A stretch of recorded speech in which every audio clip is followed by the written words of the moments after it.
Major shout out to Dortlandia. Thank you guys oh so much for the generous memberships. Thank you very, very, very much. I'll get back to you guys once we get to the intro, but I'm just seeing all the love. Thank you guys so very much.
All right. Welcome back, ladies and gentlemen. This is David Patrick Carey with Church of the Eternal Logos.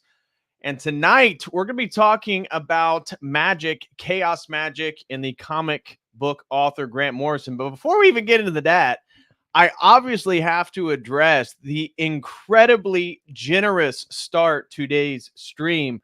I caught the tail end of Jim Bob and saw this gifting membership train that was just incredible over, and he deserves it. Shout out to Jim Bob and his family. God bless all of them.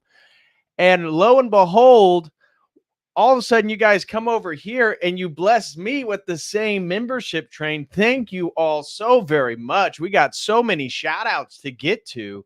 Shout out to First Person Q for gifting 5 COTEL Crew. Logan Daly for gifting 10 COTEL Crew memberships. Oh my gosh. Marcus Antonio gifted 5 COTEL Crew memberships.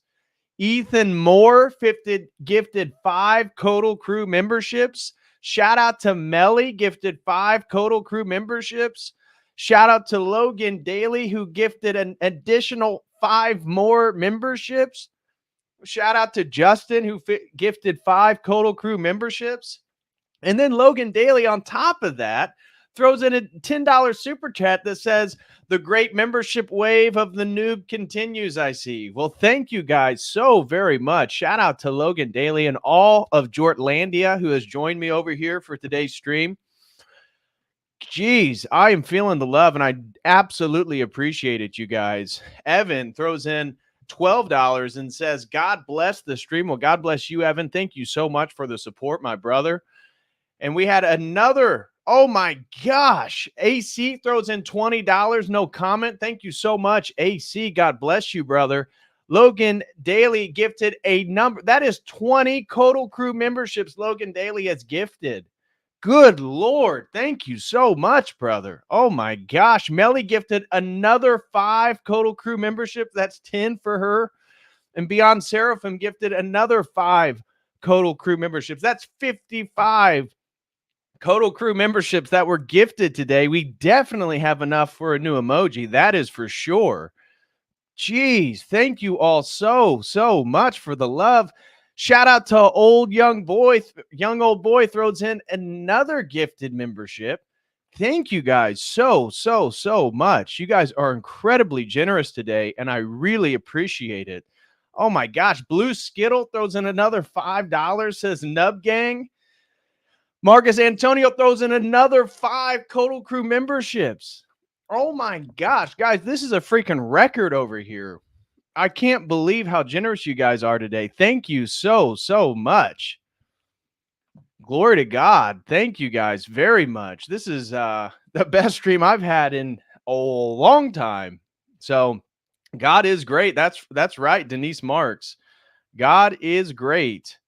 Really appreciative of all you guys. Thank you so much for all your generous support. Jeez, yeah. Noob Wave continues. This is incredible. Shout out to Kristen, Slow Boy Whiteboard. See Me Rolling gifts another 5 COTEL Crew memberships. We're at a total now of 63 COTEL Crew memberships have been gifted. Thank you guys. Thank you guys so much. Oh my gosh. I am grinning ear to ear today. That's for sure. We're up to 66 COTEL Crew memberships. New wave continues. You guys are amazing. Absolutely amazing. Yeah, amazing. Oh my gosh. All right. Well, today, guys, we're going to have a fun stream today. We're actually going to be checking out. I saw a video that I had seen way back in the day of comic book author Grant Morrison talking about magic. And this is at some type of countercultural event. I believe it was in the late 90s or early thousands. Oh, shout out to Zen Shapiro, says, won't let me join our gift, but here's a Lincoln. Thank you so much, Zen Shapiro. God bless you. God bless your wife. God bless Frankie. Really appreciated the time we were able to spend up at the Wilsons last weekend. So, Zen, thank you very much, brother. I wish you and the family the absolute best. Nubs, not noobs. Okay, so nub, the nub wave. Gotcha.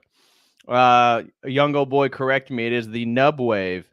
Well, thank you guys so much. Really appreciate all the support, gentlemen. That is, and ladies, 66 COTEL Crew memberships gifted at the beginning of the stream. Incredible. Absolutely incredible. Noob wave is real. The nub wave, rather. Nub wave.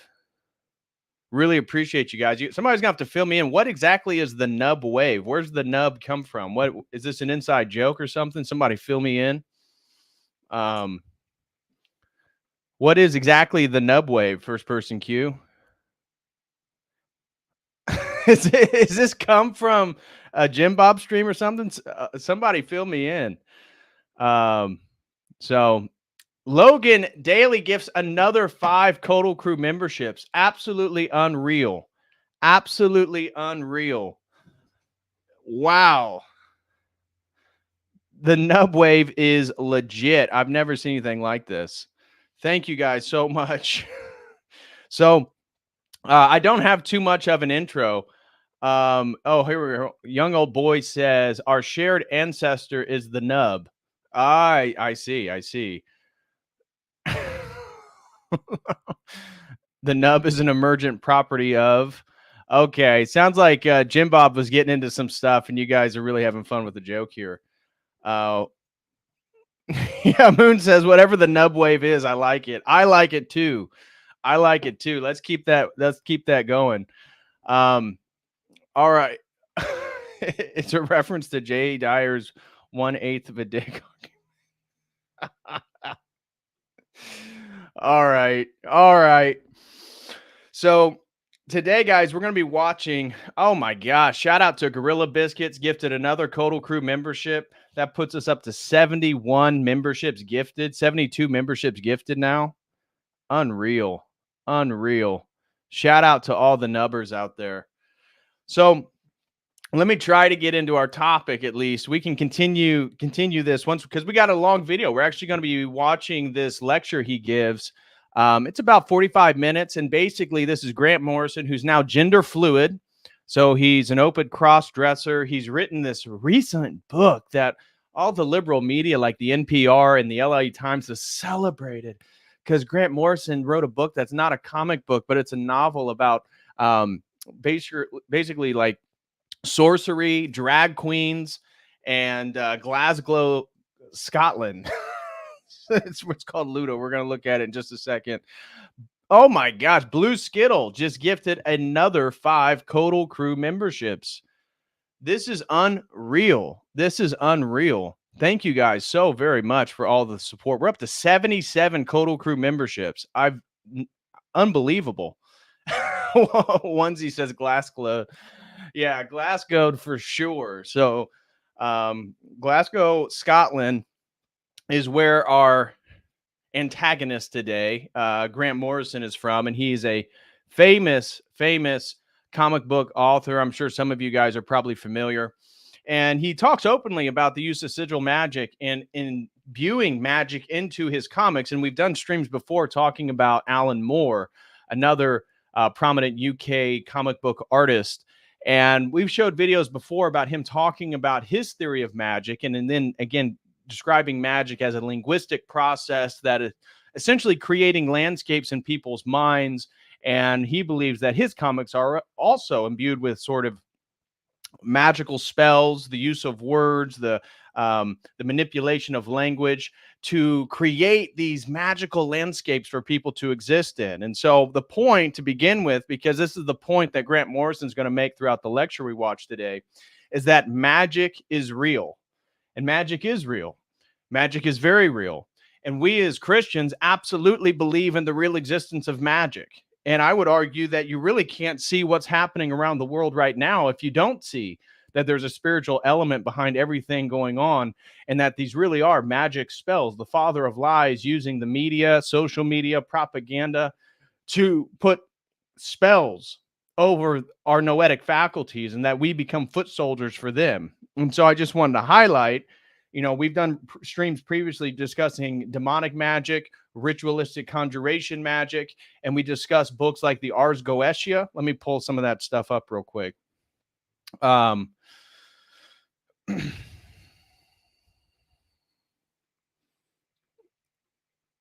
So we've talked before about things like the art. Oh, we got another super chat came in. Shout out to Logan Daly, just showering me with love today. He says, missed if somebody explained already, but evolutionists got grilled on the 1/8 appendage problem and started talking about cellular sexual nubs. Is that what the nub waves comes from? Oh my gosh. Oh my gosh, that's hilarious. Oh my, and a super generous super chat just came in from Retroclips, throws in $100 super chat. He said, good grief, I just looked up Grant's wiki page. It's a they apocalypse in there. What a clown show. Yes, it is. So I was going to talk to you guys about chaos magic, but Grant Morrison, the gentleman we're going to be watching today, very prominent comic book author. He's 64 years old, and he now is gender fluid and goes by they. And you can see this down here at the very bottom. I found a section, and we have the interview here, in which he talks about conjuring John Lennon for a song he wrote. And he talks about how he's been gender fluid since he was 10 years old. If you can see here, he says, would you mind speaking a bit about your gender identity? And this is Grant Morrison. I did an interview in 2020 with a friend of mine, and I said if these words had been around when I was a kid, which they weren't, I would be genderqueer. I'd be non-binary. And, quote, isn't it great that kids now have words with which to talk about these experiences, unquote. And this got picked up on some kind of coming out, even though it wasn't the first time I talked about it. I hated for it to be seen as something I've just finally figured out. I'm 62 years old. I had my sexuality shit figured out a long time ago. I used to walk around town and this was who I was. I didn't dress as a boy or girl. I didn't feel any gender. I just feel like what I am. But people picked up on it and gave a lot of people support and encouragement. The they thing was kind of given to me, and I've accepted it as a badge of honor. And this Luda book, which is right here, is literally his latest work in 2022, and it's about Lucy LeBang, who is a sorceress drag queen who casts magic spells through her performances, and she gets Luda, a young girl, claims that I assume it's another man who's a drag queen, and gets her caught into sex, drugs, and the occult, using magic for like trance-like performative effects. So that's what we're dealing with today, ladies and gentlemen. So just FYI. But oh my gosh, I got another super chat came in. Shout out to AC. He throws in $5. Says DPH and Jim Bob making us donate with nub magic. Yeah, yeah, exactly. What you guys didn't know is I performed a nub sigil magical ritual before we went live today, and so you guys are all under the spell. Yeah, exactly. Original name says, dude, it's a grooming story. It really is a grooming story. It absolutely is. And so Grant Morrison, that's what we're going to be talking about today, is how degenerate this stuff is and how it does all relate to a sort of magical worldview. And the type of magic he participates in is called chaos magic. Chaos magic is basically a postmodern form of magic, as they speak it explicitly. And so he's really more influenced by Austin Osman Spare, if you're familiar with who he is. He was a Thelemite and major proponent of magic. He was an Englishman, died in 1956, so right at the end of the 19th and into the mid of the 20th century. But chaos magic was emerging in England in the 1970s as part of a wider neo-pagan esoteric subculture. It drew heavily on the occult beliefs of artist Austin Osman Spare. Expressed several decades earlier, it has been characterized as an inverted religion, with some commentators drawing similarities between the movement and Discordianism. Discordianism was the religion, if you're familiar with Robert Anton Wilson talked about how he was a Discordianist, which we'll just explain real quick what exactly that is. Discordianism is a belief system based around Eris, the Greek goddess of strife and discord, and is variously defined as a religion, a philosophy, a paradigm, a parody religion, yada, yada, yada. You guys kind of get it. It's like the Zen, based on similarities of its absurdist interpretations of the Rinzai school, as well as Taoist philosophy. Discordianism is centered on the idea that both order and disorder are illusions imposed on the universe by the human nervous system. And so how does that connect with chaos magic? It's because they reject objective truth. The chaos magician, as I said, chaos magic is more of a postmodern form of magic.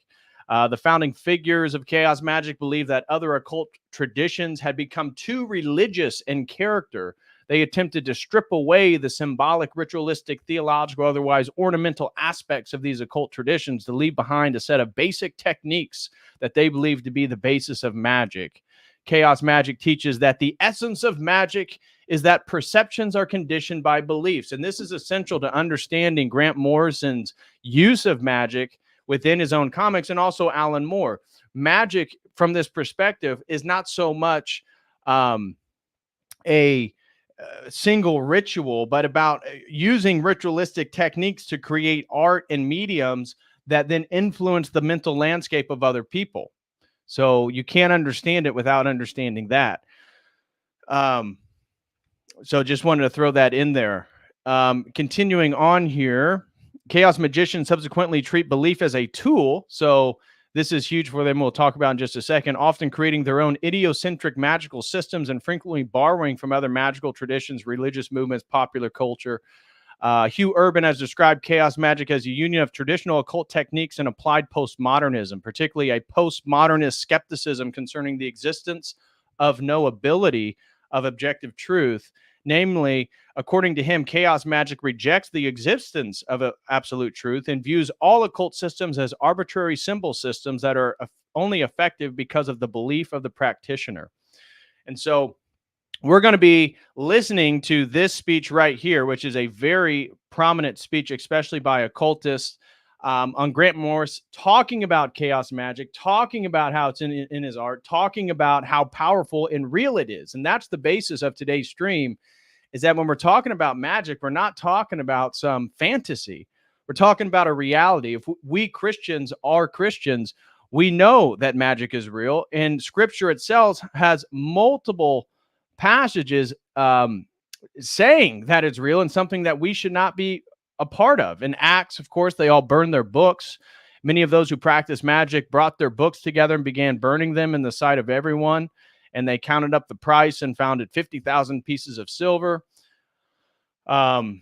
Deuteronomy, there shall not be found among you anyone who makes his son or daughter pass through the fire, one who uses divination, or one who practices witchcraft, or one who interprets omens, or a sorcerer. Revelation, outside are the dogs and the sorcerers and the immoral persons and the murderers and the idolaters and everyone who loves and practices lying.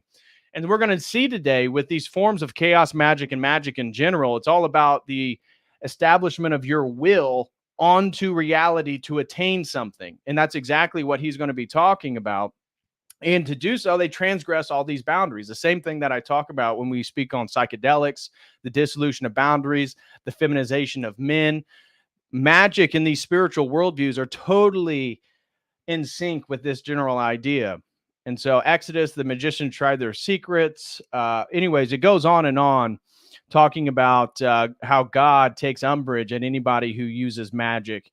And magic doesn't work against the faithful. That's something that needs to be pointed out as well.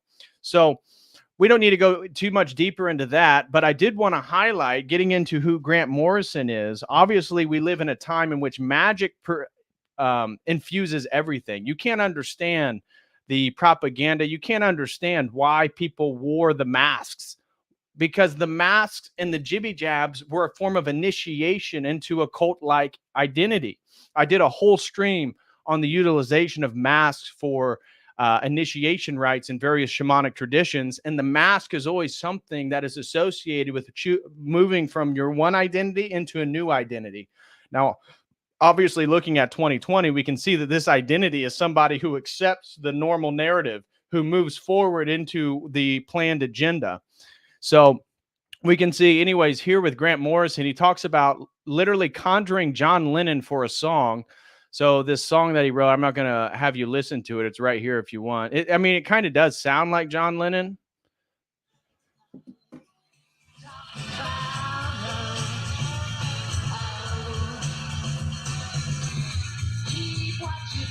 Okay, so how exactly did he create this? He literally talks about conjuring him in a ritual. So how did you channel John Lennon again? I think it was in October 9th, 1993, which would have been Lennon's 53rd birthday if he hadn't been shot. Anyways, he had been working on the Invisibles comic. I wanted to see if I could start off by summoning a spirit of a psychedelic inspiration for the project. I figured there was a way of using John Lennon as a psychedelic god because, I'd always been a fan of the Beatles. At the time, there was a upsurge of 60s style stuff again, Creation Records and Acid House, eventually Oasis. So I thought I'd like to take Lennon and the idea of Lennon if I treat them like the way you would a god or a demon or an angel. I may be able to summon a spirit of Lennon. And again, this wasn't the real Lennon, the problematic Lennon. This was the idea of Lennon. So you can conjure the idea of somebody. I got all my Beatles shit on, a paisley shirt, and I had my Chelsea boots on. I had this white 12-string Rickenbacker, and I put Tomorrow Never Dies on a loop on headphones. I laid down all the albums and images around a magic circle and basically just summon Lennon the way that you would summon a god in a ritual. You are crowding everything from consciousness that doesn't make you think of John Lennon. And this demo is the exact record of this bizarre moment where I did the ritual and summoned Lennon, and I got the invisibles out of it, and I got the crazy little song. It's a bizarre artifact. So this is what we're going to be diving into in regards to his speech. I want to get straight into it. Again, Grant Morrison is now gender fluid. He's an open cross-dresser. And we're going to hear him talk about how he was able to get girlfriends, use sigil magic, create images, and the women in his images would reappear. Now, he's kind of sloppily drunk a little bit in this interview, but it's very popular. And I've seen the kids sharing it around a lot. So I want to get straight into it. But before we do, guys, smash that like. Major thank you to everybody who has shown some love and support today. The nub wave is no joke. And so I want to say, if you'd like to support, another way you can do so is become a website member for $5 a month. You can do so with this link right here. We got a few different types of memberships, and we got a premium members meeting with the Think Tank this Wednesday at 7:00 p.m. Eastern Standard Time. Also, if anybody's interested in signing up for a one-on-one session, you can do so with this link right here. And if anybody's interested in sponsoring a stream, which we got some sponsored streams coming, shout out to AC. Really appreciate my man AC for all the support. If you're interested in sponsoring a stream, check out that link right there. Also, catch some merchandise over at the website or on the YouTube channel. So that's a few things I want to get out of the way. All right. Now, with that being said, let's get into this presentation. Now, you're going to see, and this is why I titled it Demonic Possession, because I've been thinking about doing a stream on maybe signs if you are demonically possessed for Orthodox Christians generally speaking, because anybody who has taken that leap of faith and entered into the Church of Jesus Christ, you know that life gets a little bit more difficult, and demonic images, demonic inspiration, demonic temptations emerge in your life. And whenever you begin to practice magic, you are opening yourself up to possession. So it's no secret that Alan Moore, also one of these chaos magicians, is in an open marriage with his wife. They have women that come in, and then his wife eventually left him for the female partner. They talk about a lot of explicit sexual stuff in their work. And we're going to just move through here because you're going to see, again, many instances of some sort of demonic influence on this man. And God bless him. You know, I given that he's gender fluid now, I wouldn't be surprised if he had some type of sexual assault on himself when he was a young kid. So Logan Daly says, did you get my stream sponsorship? Wasn't sure if I did it correctly. Yeah, Logan Daly, I emailed you, brother, for details. So check your inbox and get back to me. So anyways, really appreciate you, Logan Daly, and all the support. Really, really do. All right, now let's get into this speech. So guys, earmuffs, there's going to be a lot of F-bombs. This is not pretty language, but this is somebody who practices magic, identifies as a magician, trying to tell you that this stuff is absolutely real. So if you have innocent ears, you may want to check out of the stream now, just FYI. Here we are, right? Fuck, man. I'll tell you, when I was a kid, I read Robert Anton Wilson and all this shit. Here we are, we're standing here, we're talking about this shit, and it's real. Okay, I'm pissed, and in half an hour, I'm going to come up on drugs, so watch for it. And they have their own little money, and they have this complete black market economy. There's only us in the midst, and in half an hour, I'm going to come up on drugs, so watch for it. I guess, I don't know, is there any practicing magicians in the audience? Put your hand up if we got any. Yeah, come on, bold. A few. Okay, by the time we finish this, you're all going to be practicing magicians. This shit's easy, right? I'm like you. Basically, why are we here, right? Why are we here at this thing? What's this all about? And by the way, this is a Scottish accent.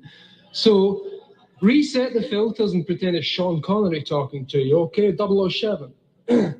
Right. So if you can follow me, I'm just going to talk the way I talk, and fuck you if you don't understand it. The deal is this. I've been writing this comic for the last 6 years, and the weird thing was, like you, like everyone here, we're trying to figure what's going on. Why do we feel different? Why don't we fit into this world? Why do we think that they're not telling us the truth? Could be because you're gender fluid, my man. You may have a gender dysphoria issue. That may be the reason you don't feel like you're part of the normal day-to-day life. But yeah, everybody's already picking up the vibe. This dude is a little off kilter, but the point of today's stream is to highlight the reality of this magic and people that participate in it. So yeah, this person is obviously gone down a dark road. So I went out and I read Robert Anton Wilson's books when I was 20 years old, which is 20 years ago now. And I figured, is this guy bullshitting me? He says we can talk to aliens, we can talk to people from Sirius. Is he talking crap? He said Aleister Crowley's got methods for contacting alien intelligence and for changing the world. Is he talking crap? So I did it. And no, he's not talking crap. Right? And we can all do it. And this is by way of trying to demolish the counterculture and replace it with something useful. We're just going to start here and see where we get to. I started doing The Invisibles, which is a comic book for people who haven't seen the thing. It's a comic book which is kind of my attempt to explain what happened to me after I'd been abducted by aliens in Kathmandu in 1994. And the only reason I was abducted by aliens in Kathmandu in 1994 is because I went to Kathmandu in 1994 to be abducted by aliens. So for context from Kathmandu, there's a whole section here. I wasn't going to play it for you guys just so we can get through this lecture, but basically he went to Kathmandu because he had heard of a spiritual sort of enlightenment ritual in which you're able to tread, I think, 300 some steps without under a single breath. And him and his friend went there for the purpose of contacting what Terence McKenna referred to as the self-transforming machine elves, what Robert Anton Wilson talked about as extraterrestrials. Anyways, getting into an altered state to access these entities, which again, from a Christian perspective, we absolutely believe they're real. The problem is, are they good or are they bad? And so he went to Kathmandu, did this ritual. He said later that evening, went to his hotel room, smoked some hash, and aliens, entities entered into his bedroom, took him to a place that felt like it was out in the universe, but that it was underground at the same time. And they showed him the reality that we are organisms from the moment we're born to the moment we're dead. Me existing right here at the present moment is like a worm. It traces, links itself back. And he points out, well, can you point to yourself at 10 years old?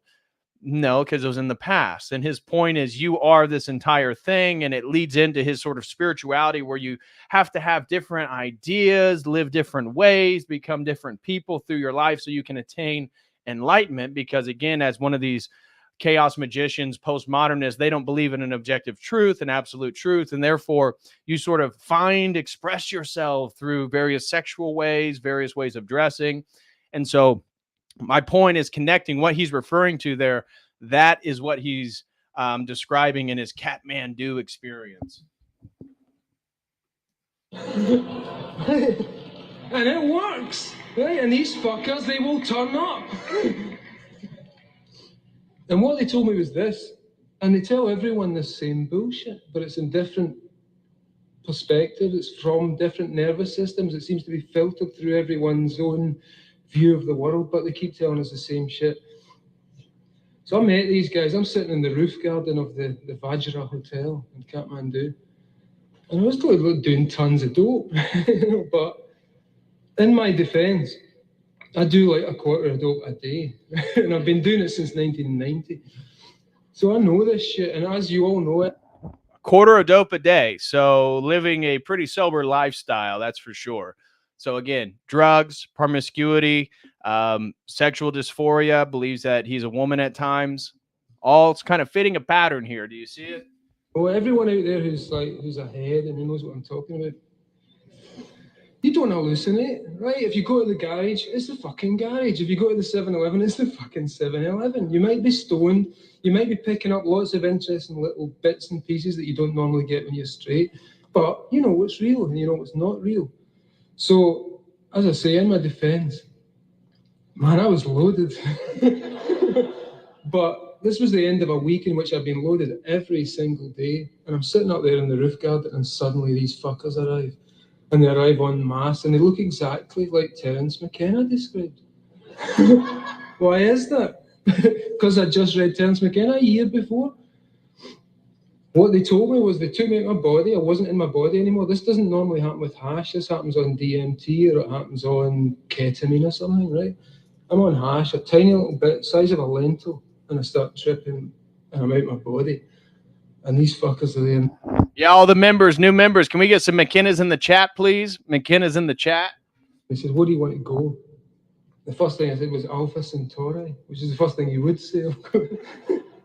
And they took me to Alpha Centauri, and it's fucking real. It's there. There's 3 suns. The whole thing was moving exactly as we're told it's supposed to move astronomically. And I'm there, and I said to them, "Well, what the hell's going on here?" As you might. And they said, "We've come to tell you this stuff so that you can put it in your work and explain it to the world." Right? Why do they always say that to everyone? Why do they always tell everyone to go out and tell the world what's going on, and everyone tells us the same shit? So these things, I met them, and what they were was like silver, like those things you get in rave videos, basically silver morphing mercurial blobs of chrome that think. And they took me to the 5th dimension. And the 5th dimension is outside space and time, and they explained to me what time is all about. The universe we live in is designed to grow larvae, right? Believe it, don't you? I don't have to believe it. I'm just setting the story here. They explained to me that beyond space and time, we have our actual selves. These things that we're experiencing right now are sections through time. Everyone in here is a section through time. But in actual fact, you're not experiencing your real body. What is your real body? Your real body is a process that starts when you're born, and it moves forward until you die. So just following here, the entities, the self-transforming machine elves, which he contacted in Kathmandu, said that the purpose is to grow larvae. So a very high anthropomorphic status for human beings. We are larvae. We are insects. We are maggots. We are worms. And he realized that your body, the body you have right now, well, it's a process. It's changing. The cells are changing. It's not really who you are. So already picking up some patterns here in regards to the general worldview and spirituality. That is you. Seen from outside, that's what you look like. You look like a gigantic centipede spread around all the little things that you always do, up and down through your house, up the stairs, down to the store, back. And it's a centipede. It's us, right? It starts as a little baby, and it comes out your mother's womb, and it gets bigger. And that is the process in time. Like I say, we're experiencing sections now, so we don't spend a lot of time thinking about this. But think of ourselves as processes through time, which is what we actually are. We all know we were 12. We all know we were 10 years old. Where is that? Point to it. Show me you at 10 years old, and yet you were there. So these things said to me, this is what's going on.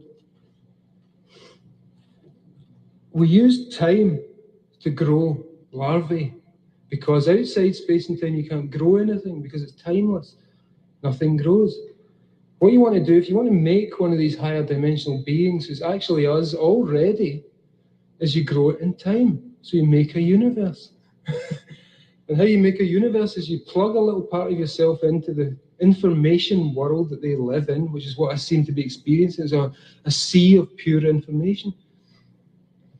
And they exist in that, but there is no time. Time is part of that, but this is the 5th dimension. It's time, space, breadth, depth, plus. And they said to me, the universe you live in, the world you're living on, is a larvae. Every single one of us here is the same thing. There's no distinction. All we do, we don't understand what we are. So common new age, I loved how somebody said woman prattle.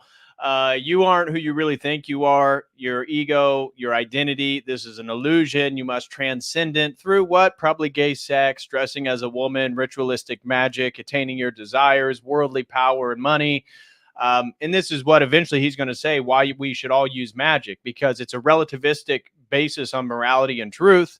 And therefore you manipulate language itself, right? We've talked about logos theology. We believe that God spoke the world into existence. This is why Christianity, we don't deny the existence of magic. It's that we deny that we should be manipulating the higher faculties of ourselves, in which we're made in the image of God, the ability to participate in language for truthful communication, community building, and communion with each other and God. They use and manipulate language for the purpose of power acquisition, worldly desires, the manipulation of other people.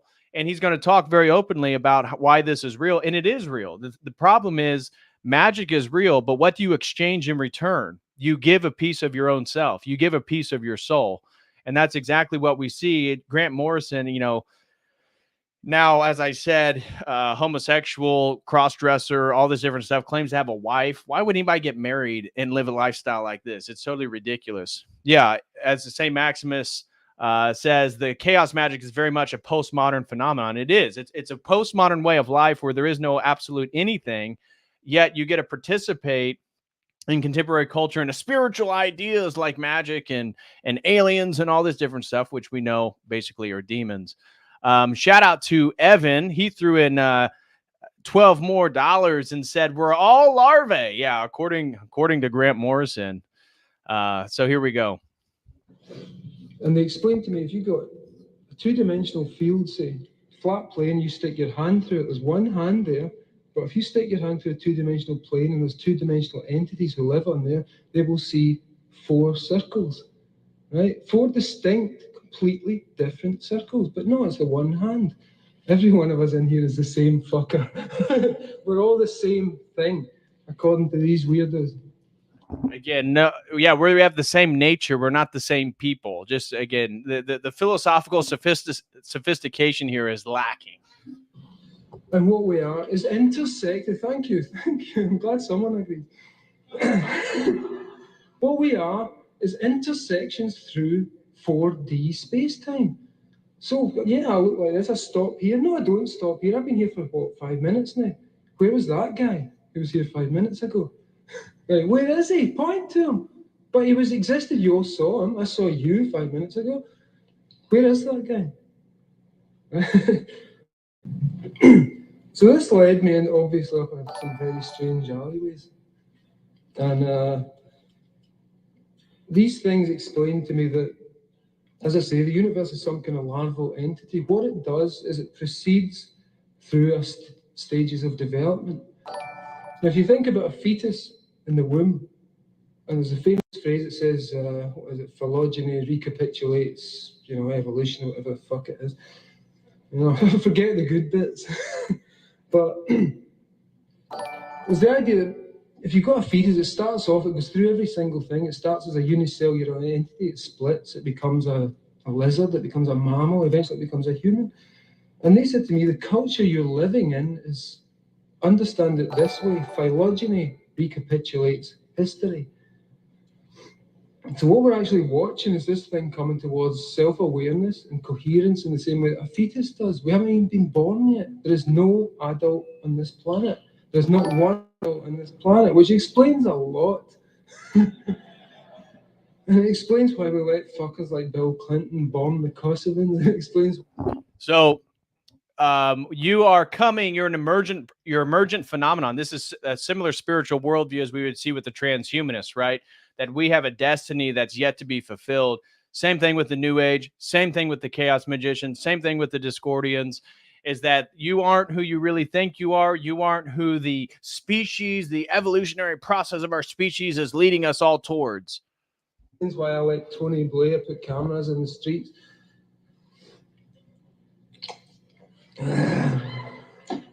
Punk rock, dude. This is a Donna Karan suit. Fuck it.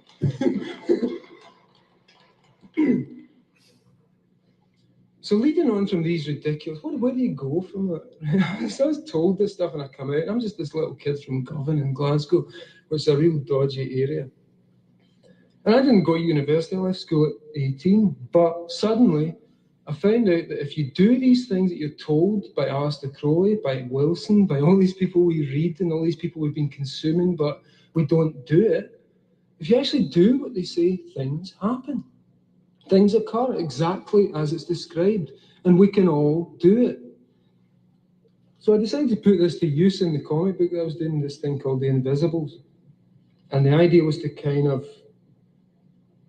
get all this down on paper and somehow look at it, not to accept it as reality, to accept it as purely this is part of human experience.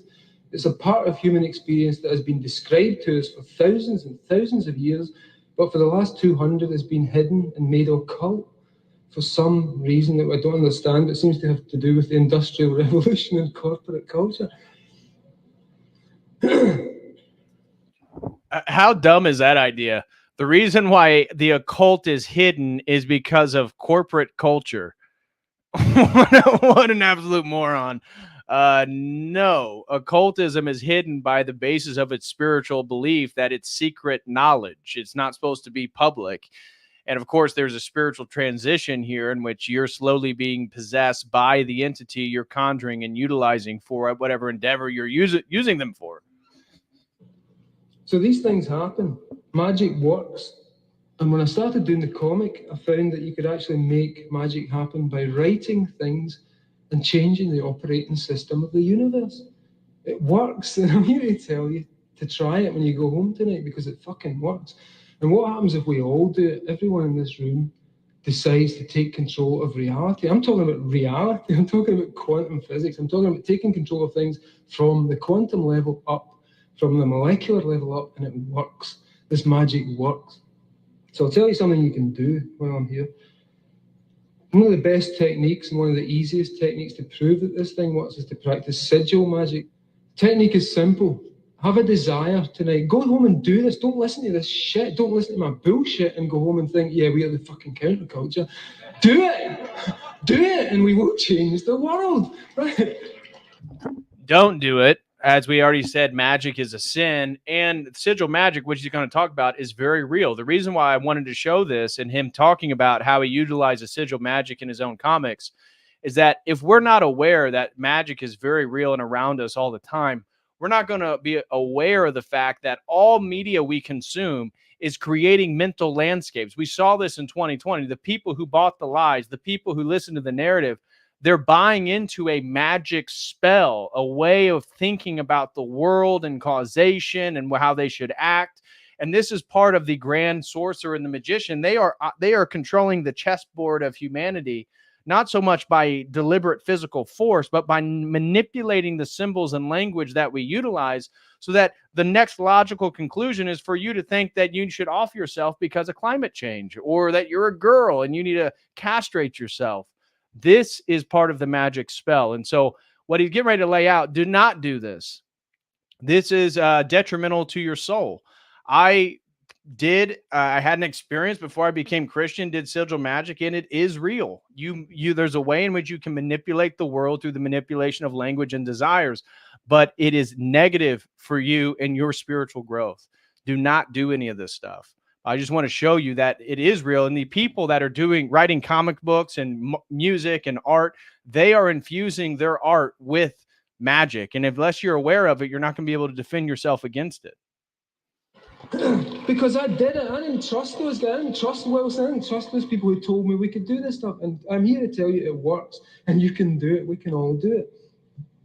Number one, first thing you do, write down a desire. Make it something easy that is likely to happen, something possible, rather than say, I'm going to be king of the moon, which you may want to be, as we all do, but it's kind of hard to be king of the moon. You're going to have to get a rocket and go up there.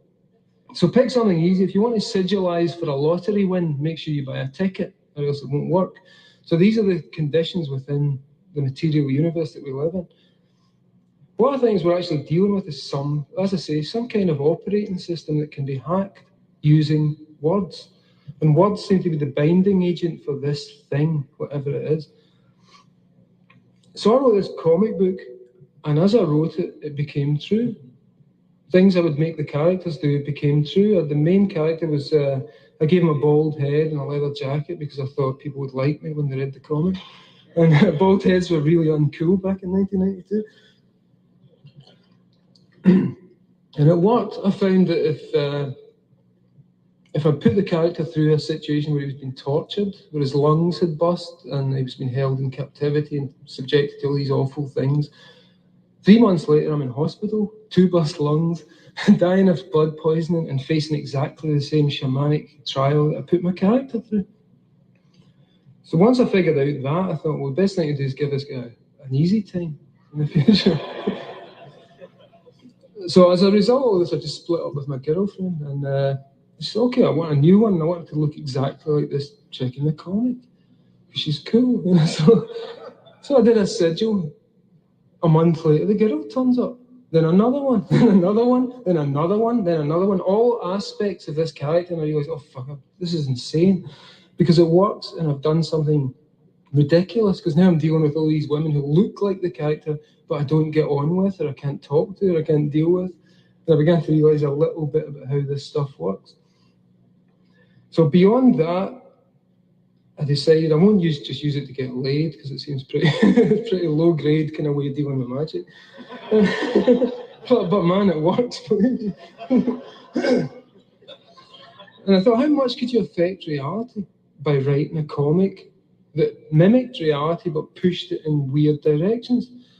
So around about 1997, I decided I would really seriously turn the thing into a super sigil. And it was based on the idea of, if you look at cave art, the first writing was done basically as art. And if someone wanted to make something happen, like if you were some like fucked up caveman in a cave somewhere moaning about your dinner, what do? You draw a bison on the wall, stick some spears in it, go out, and the bison dies filled with spears. And hey, man, we can make this happen. Slowly, those things become letters, they become words, they become reduced to abstractions, complexes of meaning. And you can take that basic idea, and as we've seen, people like Austin Osman Spare, the magician from the early part of the century, or Crowley, or the Chaos magicians from the 80s, who were a big inspiration on me, they used this stuff. And what you can do is this, like I say, try this at home. Write down a desire. Quite simple, say, it is my desire that my cat wins the Olympics. Take out all the vowels. Right? Write this down, for fuck's sake, and do it. Don't just listen, do it, right? Take out the vowels, and you'll be left with a string of consonants. Take out the repeated consonants, and you'll be left with a string of consonants that have no repeats in it, whatever, X, Y, A, D, whatever. Turn that thing into a little image. Take the D, draw a big... So what he's describing, again, is this manipulation of language. Why do you mark out all the vowels? Vowels have no meaning. They're phonetic. They're for the sounding and the pronunciation of words. Consonants carry meaning. This is why many of us, if we read words without vowels, we would still be able to read and figure out what word it is.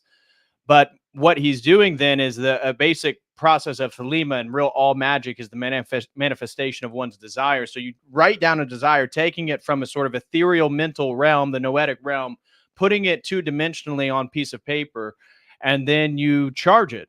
And he's going to talk about how you charge it, particularly using sexual devices. Now, remember, he's saying that this is what his comics are. His comics themselves are sigils. And the way that you power these sigils, as you'll probably highlight, is getting other people to look at your sigil. That powers it. And because this chaos magic believes not in absolute truth, but it believes in a sort of concept of the conscious and unconscious mind. And if you can submit symbols with meaning into the unconscious mind, you can then manifest it, because, of course, just like The Secret, we manifest everything through our desires and our intentions. And so the goal is either masturbating and looking at it while you reach orgasm, putting it somewhere small where you see it once in a while, but it's kind of unconscious, or getting a lot of other people to put it in their brains. And that's where you start thinking about corporations and logos.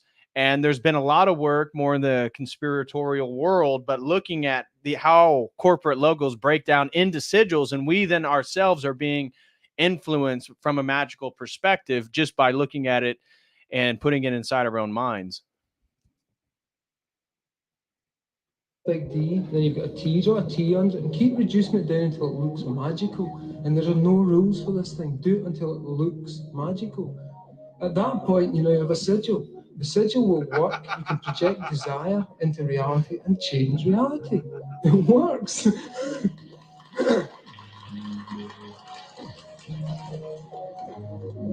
Those must be the people who've done it. So please, I mean, write this down, go home and do it, and check it, verify the results, because Don't do it. scientific procedure, I was reading this thing in New Scientist this week, and they said the difference between bad science and good science is that scientific procedure has 3 criteria. And the criteria are that you can verify results, you can talk to other people who've done. Kit makes a great point here. So again, we know for a fact that large corporations, massive corporations, use dark magic for the production of their logos using sigils.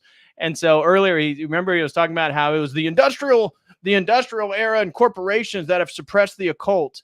They use the occult, you nitwit. Again, this guy's so stupid. He has no critical thinking skills at all. Done the thing and make sure, you know, that it works out. You can duplicate results, and also some other thing I've forgotten. But yeah, 2 things is fucking good, isn't it? This is verifiable. People have been telling us about this for thousands of years.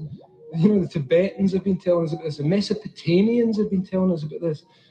And why has it been made occult? Because Coca-Cola have got the secret. These people know what we're talking about here, because what you do is you create a sigil. Coca-Cola is a sigil. The McDonald's M is a sigil. These people are basically turning the world into themselves using sigils. And if we don't reverse that process and turn the world into us using sigils, we're going to be living in fucking McDonald's. So the way you fight dark forces in the world is to utilize the same dark forces. That's what you get when you deal with a chaos postmodern magician. Right, but McDonald's have no more power than us, apart from the fact, like, as Doug said earlier, they got some money. Fuck it, who cares? You know, the top levels of this stuff, no one's using money anyway. Do you think Rupert Murdoch or the Queen or Bill Clinton, any of these fuckers use money? Of course they don't. They've realised that the money is the only useful to sell to the middle classes and the people in the middle who make things happen and make things run. So we've been sold a fiction. There's no such thing as money. Ignore it. At the higher levels, there is no. Yeah, hey! There is no money. These fuckers don't use money. If Rupert Murdoch wants a Rolls Royce, they give him one because he's Rupert Murdoch. And if they see him in a Rolls Royce, it means you get some status from it. So you've got to understand, these people in the higher levels are operating in a hierarchy of exchange and barter. On the lower levels, like in Glasgow, where I live, which is the poorest city in Europe, people are living on a hierarchy of exchange that's quite different. They steal shit and they sell it back, and they have their own little money, and they have this complete black market economy. There's only us in the middle who think money's worth any fucking thing, and we chase it until we drop. So forget it. Where was I? And the other thing is also, I hate talking at people. So if anybody wants to join in, just please, you know, put your hand up, because I fucking hate just talking at people. So having figured these weird things out, having thought about this and having been through this experience, which is exactly the experience I was promised by Wilson, McKenna, Philip K. Dick, everyone, they promised us this thing, and it was. You can get the experiences, do what they told you to do, and it will happen. I promise you will meet aliens, they will talk to you. The Golden Dawn called this the conversation of the Holy Guardian, knowledge and conversation of the Holy Guardian Angel, sorry. So it's been around for a while, it's accessible to everyone. Magic is accessible to So he thinks pneumatology, the Holy Spirit, has anything to do with ritualistic magic. Wrong. Wrong again. Again, this guy, again, as a postmodern, you wouldn't expect that much different than what we're getting, but a total conflation of ideas, worldviews, word concept fallacies, and just a sort of general occult perennialism. To everyone. The means of altering reality is accessible to everyone. And when everyone starts doing it, we're going to get to see desire manifest on a gigantic scale. Everyone's desire. What happens when everyone's desire becomes manifest? Does the universe have to split? That would be total and utter chaos. Again, the idea that to fight Coca-Cola, we need to all do sigil magic so we can manifest our desires, because that's going to create certainly a harmonious world. Wrong. If everybody got what they wanted, it'd be even more chaotic than it already is. Oh, shout out to Logan Daly. Gifts another 5 COTEL crew memberships. Thank you so much, Logan Daly. God bless you, brother. Really appreciate it. Split up into 1 billion to accommodate it? Do we all have to suddenly understand that we're all in the same place and we can all share each other's desires? I don't know. I'm just here to talk about this stuff. So beyond that, beyond the alien abduction experience, I was working on the comic and I began to think about seriously. I'd set up the comic to try and explore some of the problems we were dealing with, which are, as Doug pointed out earlier, problems of duality, us and them, good versus evil, this versus that. And as I worked my way through the comic, I began to realise some interesting things. I'll share them with you. This might not be true. They're useful little thoughts. You might be able to spin them, do something with them. But really, I'm just up here as someone who has read the same shit you've all read, put it into practice and found that it works. So here's my version of what happens. Before we hear his version of what happens, Logan Daly throws in another $5. Dang, bro. He says, manifest that nub to fart against the dark forces. Yeah, exactly. Glad you picked up on that. Appreciate you, brother. Doing the comic, I set up these characters. The whole thing was set up as an adventure story where there's some bad guys who live in another dimension who want to enslave us all, and there's some good guys who live in another dimension who want us all to have a good time. In the middle, there is us. And we are trying to obviously have a good time. Everybody wants to have a good time.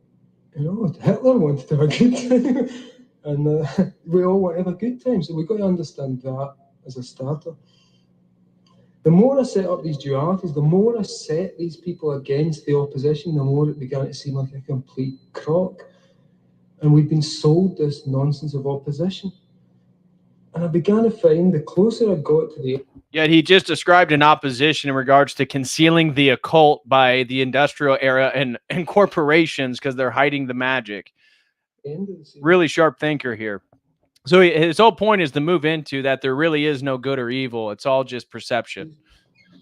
The whole opposition element of it was the least meaningful, least important part of it, and that we've actually been deluding ourselves in a lot of ways. Beyond that, I find that we've been deluding ourselves in the worst way of all by believing in the individual. Right? Stay with me on this. Kafka, Orwell, Patrick McGowan in The Prisoner, everyone told us the individual was the most important thing we could be. Everyone is fucking quirky these days. Every shit in the window of MTV is quirky. Everyone's cool. Everyone's smart. It's not true. Evan throws in another super chat. Shout out to you, Evan. Throws in another $12 and says, my man should manifest himself into an asylum. Well, clearly he should.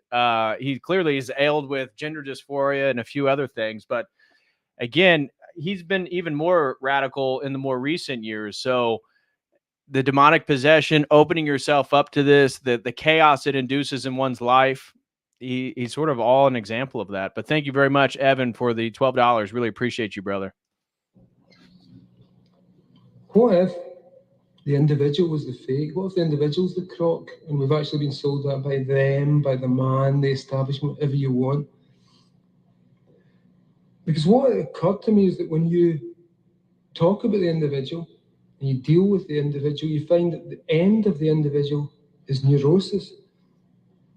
To be individual means that there is self and not self. Correct. There are things that are not myself. That is correct. That is sanity, my friend. Okay. So where I stop, the boundaries of me, right, this physical body here, the boundaries of me that stretch out, things I believe in, things that I'm sure we'd all be friends if we talked, but would we be friends with Newt Gingrich? No. But that's the point. I stop when Newt Gingrich starts. Why is that? Why do I stop there? Why does he define my self-sense and I can't absorb him? Why do these fuckers, why does the Skull and Bones Society of the CIA, why the 33rd degree Masons, why are they different from us?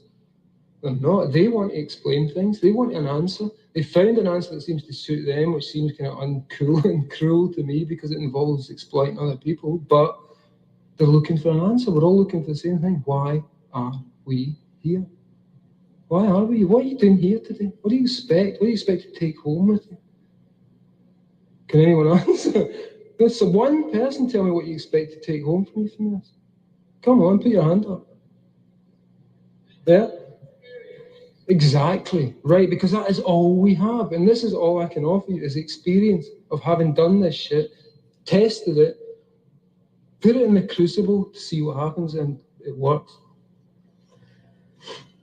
So I began to think more and more about the individual, and I looked into what that actually meant. And what it was a structure that was pretty much created. The ego structure was created out of what Julian Jaynes calls the bicameral mind, becoming one mind. And apparently, according to him, he says that back in the old days, Why are you gay?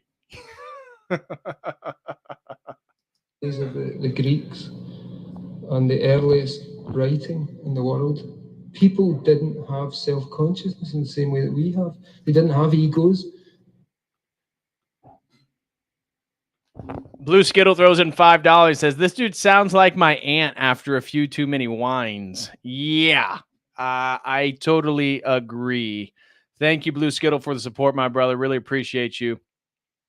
So again, are you guys catching the worldview, the paradigm, the spiritual practices, all coalescing in this speech? We're all picking up on the nominalism, the self-grandizement, the worship of one's own desires. Same old rigmarole as we talk about all the time. They didn't understand themselves as I in the same way we did, because the corpus callosum that connects the two hemispheres of the brain wasn't connected. So if you heard a voice, that voice was God. And Homer and all those guys have got plenty of examples of people hearing the voice of God and acting on it. Alexander constantly acted on the voice of God. Julian Jaynes suggests that it wasn't the voice of God, it was the voice of the left hemisphere of the brain communicating with the right hemisphere of the brain, interpreted as.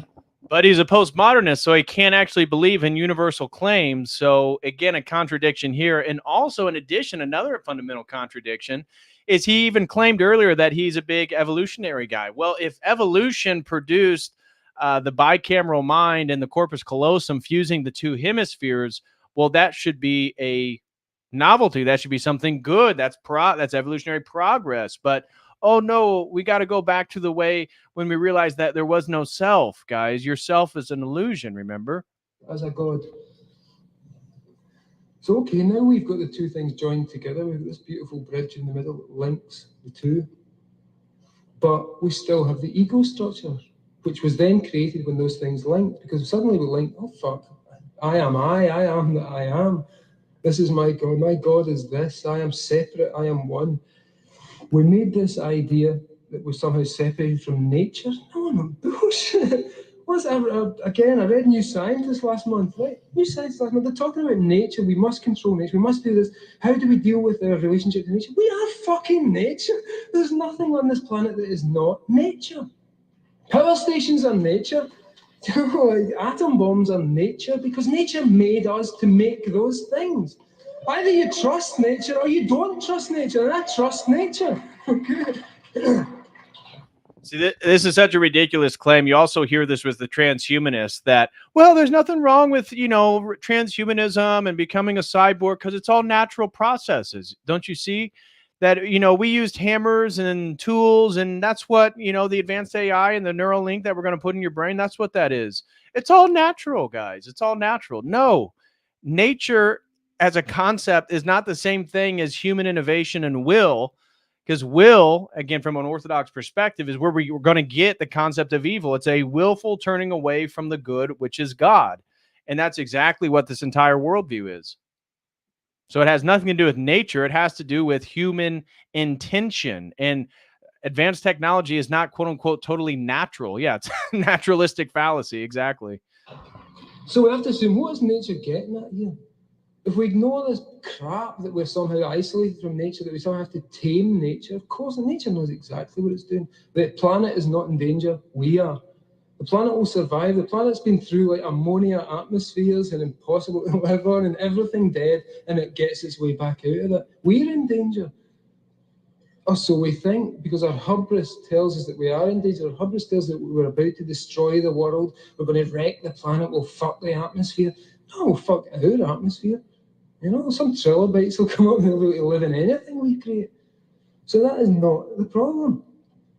The problem is we're standing here at the 21st century stuck with individuality because we believed in it so much. It seems so important that we should all be distinct. What happens if we stop being distinct? And what happens if we think about individuality as something that was actually just scaffolding for where we are now? So stop being distinct, stop being autonomous people. This is, again, what we've talked about with the NPC, that the person who actually buys into the narrative, the person that actually believes the worldview that Grant Morrison puts forth, gender dysphoria, believing that he's a woman, sigil magic, sexual promiscuity, those people in turn losing the image of God in them all became the same person. When you see the person with the purple hair, the blue hair, the nose piercings, the same tattoos, the same cultural markers, all that showing is, oh, I'm progressive, I'm a modern person. No, you actually lack individuality. The whole counterculture and being trans and being punk, all these people are the exact same. They've actually lost the authenticity of being a unique person and the quest for self-expression and unique identity, in turn just buying into the official narrative. Again, they themselves are under the magic spell. The people that he's trying to convince of losing your individuality, losing your distinctiveness, this is all an illusion. No, the people that are actually doing that are the NPCs. They're actually the people that are in lockstep with the entire narrative and globalist agenda.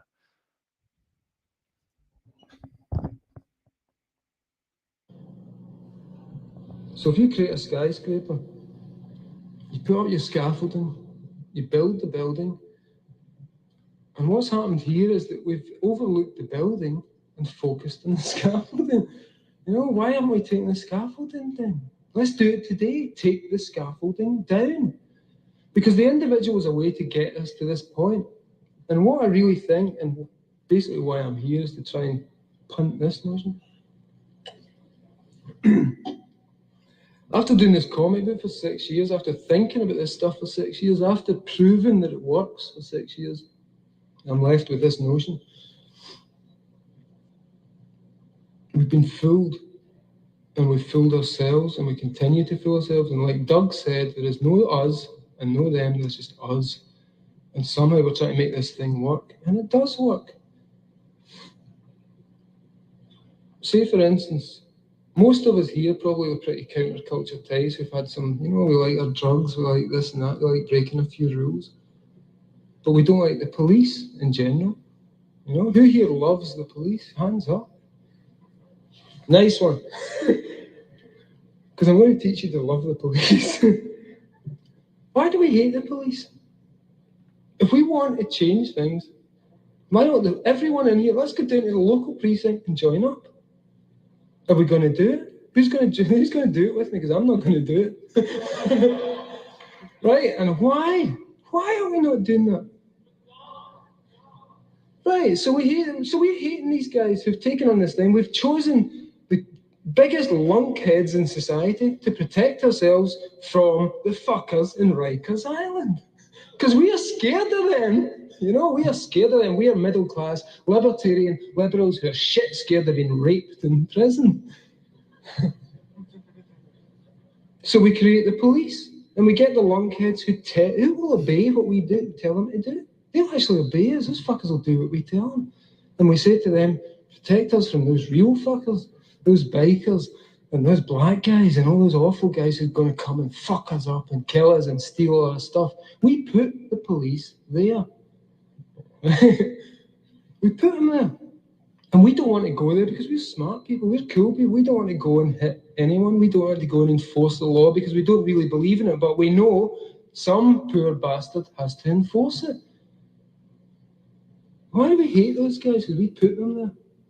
What is that hate? Why do we hate ourselves for creating this society? Why are so many people in America obsessed with Marilyn Manson, corpses, dead people, misery, John Wayne Gacy? John Wayne Gacy's a fucking prick. You know, he killed a few people and he draws some shitty paintings. What's that? Why is that? And why should we be engaged with that? And yet that has become what? Apocalypse culture. Where do we go from here that isn't that? Where do we go that isn't playing with our own shite? So total incoherent speech, contradictions at multiple points. But I think the point he's trying to make now is that anger and hate divide us through identity and that we don't realize that we're actually everybody. But, you know, a point that people are making out in the chat, you know, this guy's gender dysphoric and thinks he's a woman sometimes, and he goes by they pronouns. And we've seen the memes 1,000 times, you know, the they themers is legion, right? It's multiple demons. These people, that's why they refer to themselves in the plural, whether they think that or not. The answer. Back to the individual. If the individual doesn't work, if Patrick McGoon was wrong and number 6 was wrong to stand on that beach screaming, I am not a number, I am a free man, what do we have left? Because ultimately the guy who's not a number and not a free man experiences neurosis the further he goes down that path. I'm sure there's a bunch of people in here like me who eventually you've worked your way through the stuff, you've read the books, you've done this shit, you've taken the drugs, you've been there, you've seen it, you've experienced enlightenment in little bits. You know what's out there. You know this stuff is true. The consensus doesn't explain our lives. But what does? Imagine getting rid of the individual. Imagine getting rid of that scaffolding. What do we have left? And here's what I'm about to offer. Which is literally the transhumanist agenda in regards to merging you with advanced AI. Like they want to get rid of your sense of I because the decisions we make matter. Our judgment when we die, there's going to be a judgment for all of us. And what we do now matters. And this new age, whether it be the new age or the perennialists or Grant Morrison, the chaos magicians, the postmodernists, the whole goal is for you to annihilate the individual, annihilate the image of God, annihilate your personhood. And, you know, how many times it comes in so many different forms, but it's the same message over and over. And so you don't need your individuality because you'll be hooked up to an advanced AGI, artificial general intelligence, and that will be your brain. The more I looked into it, the more I began to see that we have these mutants living among us right now. The people from the 21st century, from the end of the 21st century are here, but there is no context for them. In the same way that if you lived in Tunguska 200 years ago and you were an epileptic, you would be a shaman. There was a context for you. In this society, you're an epileptic. It's quite simple. It's a disease. Nothing you say is of any worth because it's pathology. Oh, we got some more support. Shout out to Smackamo, throws in $2, says, Heavenly Father, help us be salt and light. Amen. Totally agree with that. Thank you very much, Smackamo.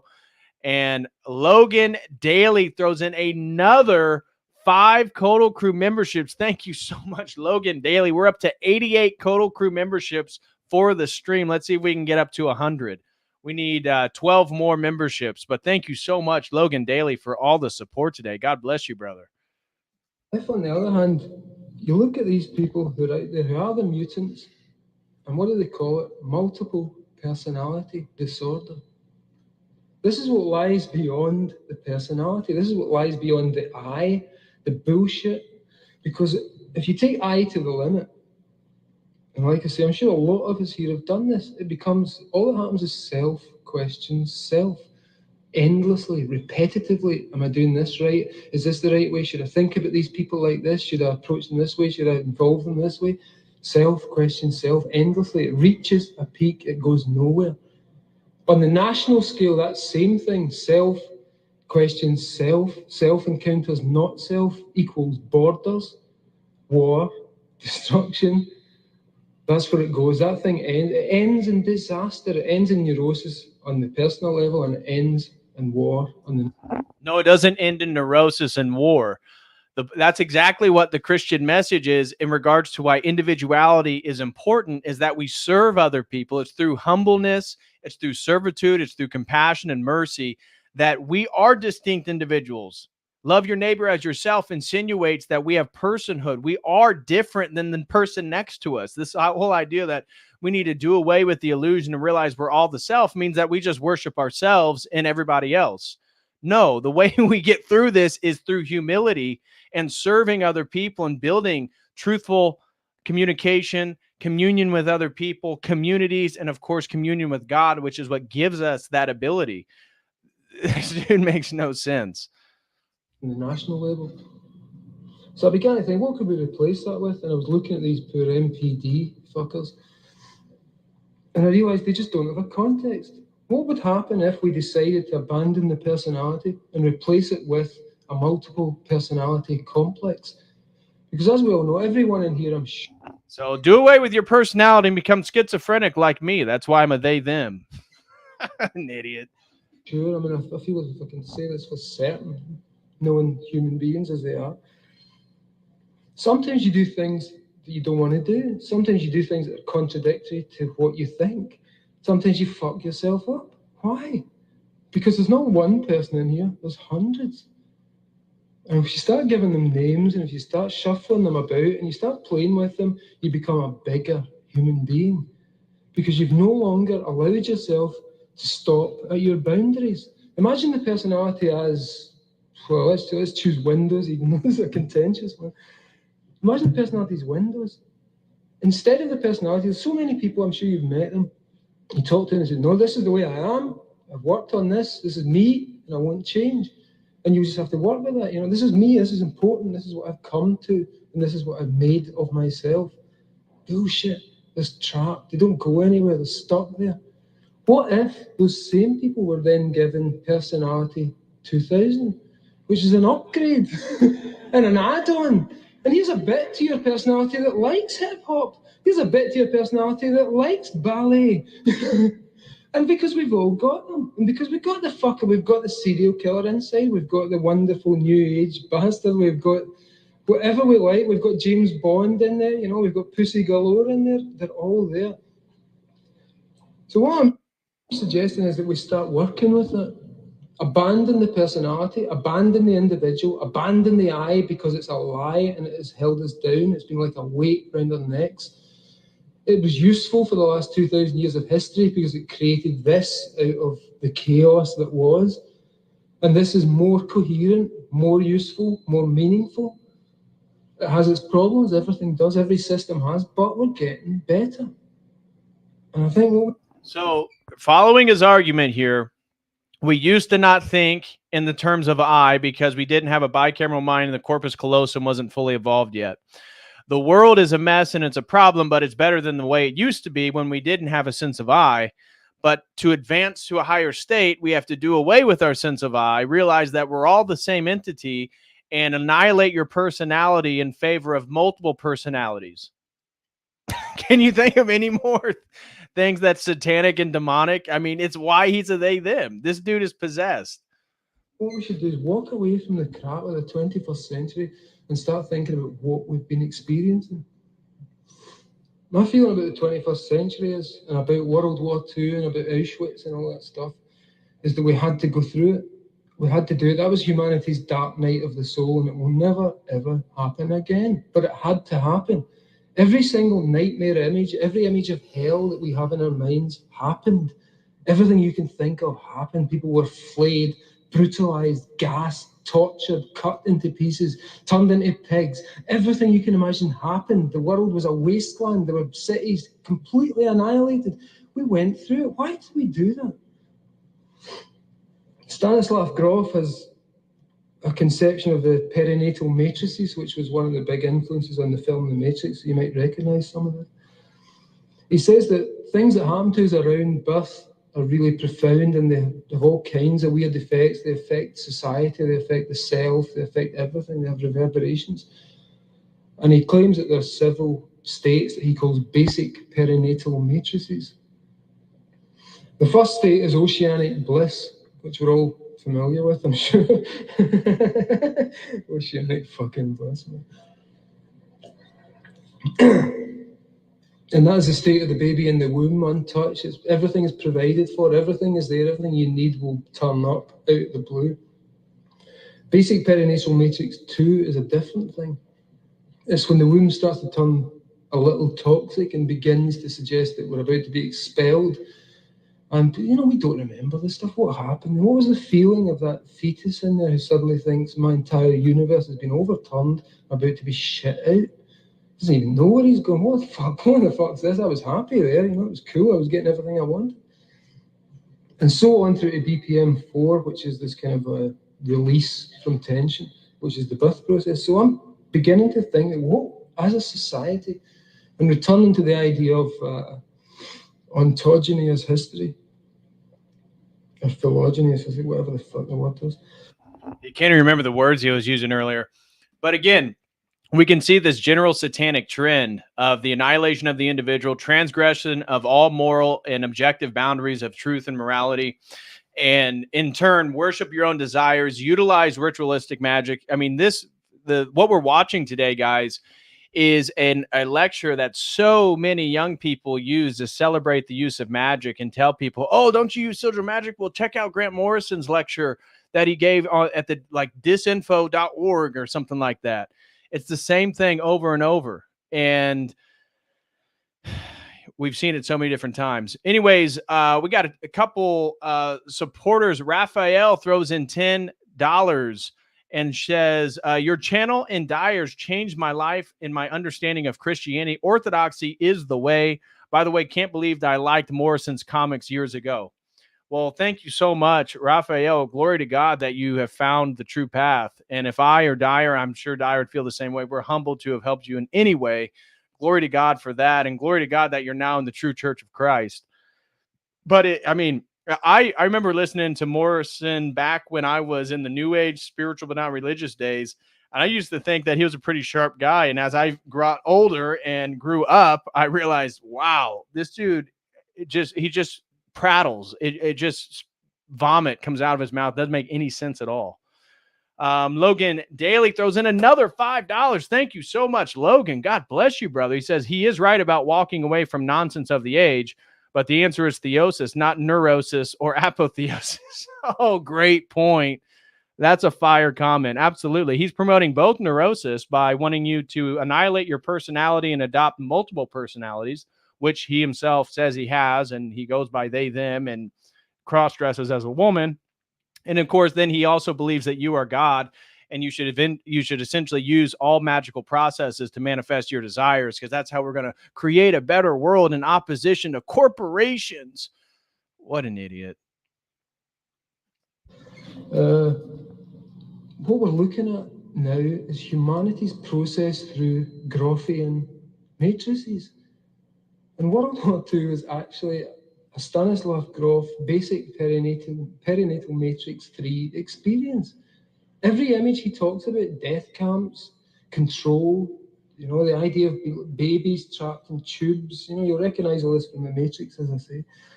Oil. He's literally contributing to the paradigm which leads to the Matrix, because the only thing that exists is power. Mechanism, machines that hate us, destructive technology, it all happened. What if this little baby that is the universe, this little larvae that's approaching culmination, has had to go through these stages? Because everything does. If you want to get rid of war, how do you get rid of war? Inoculate yourself against war by having the worst fucking war you've ever had in your life. And everything after that's just an aftershock. There's nothing, we've done nothing worse than what we did in those few years. Humanity has never come close to doing anything like it. We've tried, a few lunatics have tried. Nothing on that scale. So what if we choose to imagine that humanity has passed through that stage?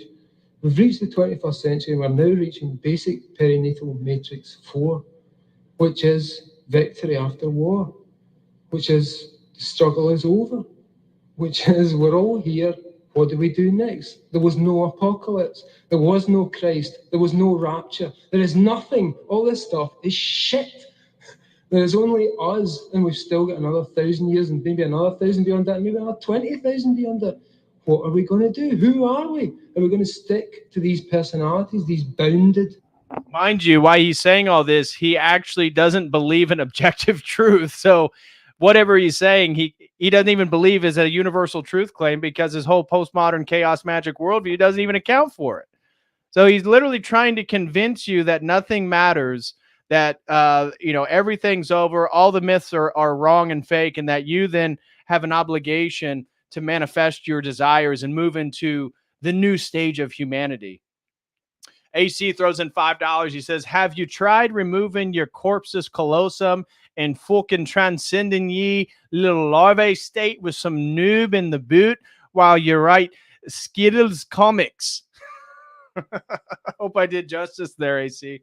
God bless you, brother. Thanks for the support. But yeah, that's why you have to be careful of the mediums that you choose, because as we said, magic, ideas, concepts, the manipulation of language, this is replete through all these different magicians like Alan Moore or Grant Morrison or, Lady Gaga, the symbolism used in various music videos and such.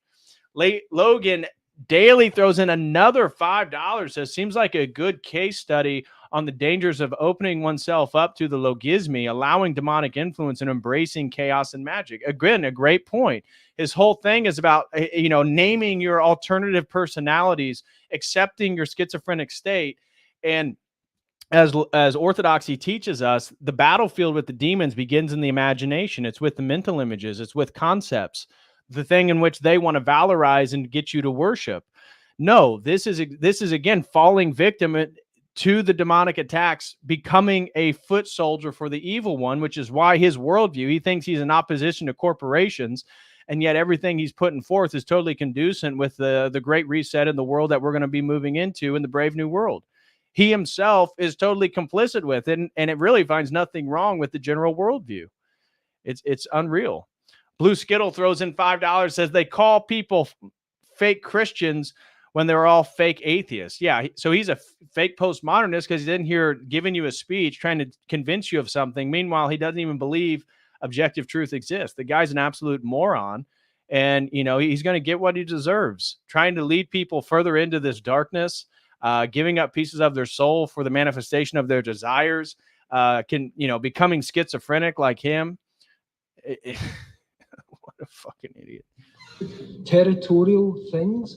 Are we going to expand ourselves, make ourselves bigger, so that if you happen to like world music and I don't, I can tap into your love of world music and experience it, and it means something.